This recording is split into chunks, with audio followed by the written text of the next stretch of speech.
आज छत्रपती संभाजीनगर महानगरपालिका हद्दीमध्ये सिद्धार्थ गार्डन या परिसरामध्ये जे गेट होतं, गेटच्या वरची बाग त्या ठिकाणी कोसळून दुर्दैवाने 2 लोकांचे मृत्यू झाल्याचं या ठिकाणी आम्हाला कळालं.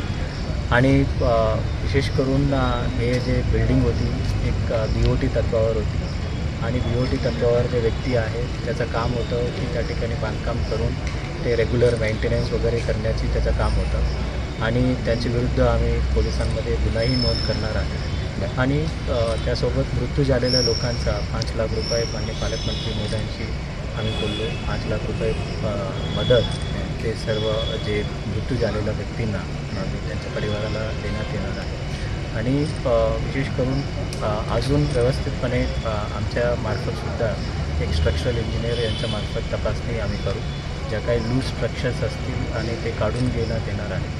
आणि पुढील 7 दिवस जोपर्यंत आम्हाला त्या ठिकाणी व्यवस्थित होत नाही तोपर्यंत आम्हाला खात्री पटत नाही तोपर्यंत सिद्धार्थ गार्डन लोकांसाठी आम्ही प्रवेश बंद करू. काही वर्षापूर्वीच अगदी काही वर्षापूर्वी बांधकाम झाले, एवढ्या लवकर पडलं कसं? हे दॅट इज वॉट की ज्या BOT तत्त्वावर जे बांधकाम जे केलेलं असतं आणि ते कंत्राटदारांची कामं आहेत ते मेंटेन करणे आणि या संदर्भात वारंवार मुख्य उद्यान अधिकाऱ्यांनी संबंधित विभागामार्फत कंत्राटदारांना सूचना केलं होतं.